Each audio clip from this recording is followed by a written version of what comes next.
Две причини ще изтъкна, поради които ти не търсиш Божието Слово.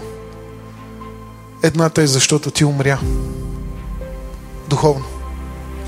Както казва Словото, на име са живи, но на дело са мъртви. Ти умря. Ти си мъртъв. И затова не можеш да търсиш Божието Слово. Дали сте виждали мъртвеца да търси храна? Не. Той просто лежи паднал. Там е, но той е паднал. Той не съществува. На някои костите са изсъхнали в пустинята. Разхвърлени са някъде. Обаче Бог ме праща тази вечер. И сякаш ми казва в духа: вярваш ли, че тези хора могат да оживеят? Вярваш ли, че ако приемеш Слово в себе си и го изповядаш, че те могат да оживеят? Говоря за мъртвите в духа, за да могат да се хранят от Божието Слово. Вярваш ли, че те могат да живеят? И моят отговор е: да, Господи, вярвам, че всеки един, който умрял в духа, може да възкръсне за живот. Може да възкръсне за живот. И ако вярваш, дай му слава. Не ми заспивайте. Говоря ви за живот. Божието Слово е живот. Божието Слово е живот.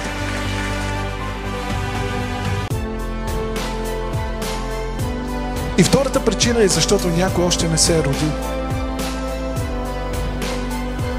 Роденото се вижда. Роденото се обажда. Роденото се чува. Детето, когато се образува в утробата на майка си, в първи удобен момент той започва да се храни и да пие от нейните сокове. И майката усеща, че живот от нея потича в него или в нея. Усеща как той започва да шава и се храни. И някои казват: каквото ядеш ти, това яде и той или тя.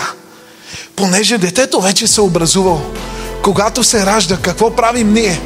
Започваме да търсим храна. Защото той плаче. Защото той или тя плаче.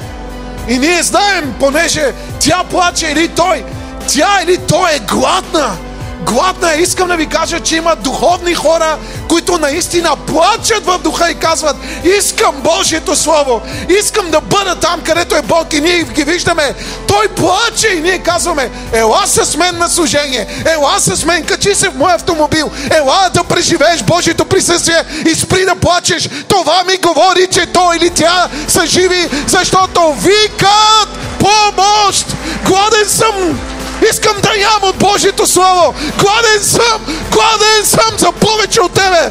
За повече от тебе. Хайде, дай му слава, дай му слава. Дай му слава, ако си гладен, ако си жаден, както Елена жадува и гладува за повече от него. Дай му слава, хайде, още. Бог е добър. Бог е достатъчен. Дай му слава.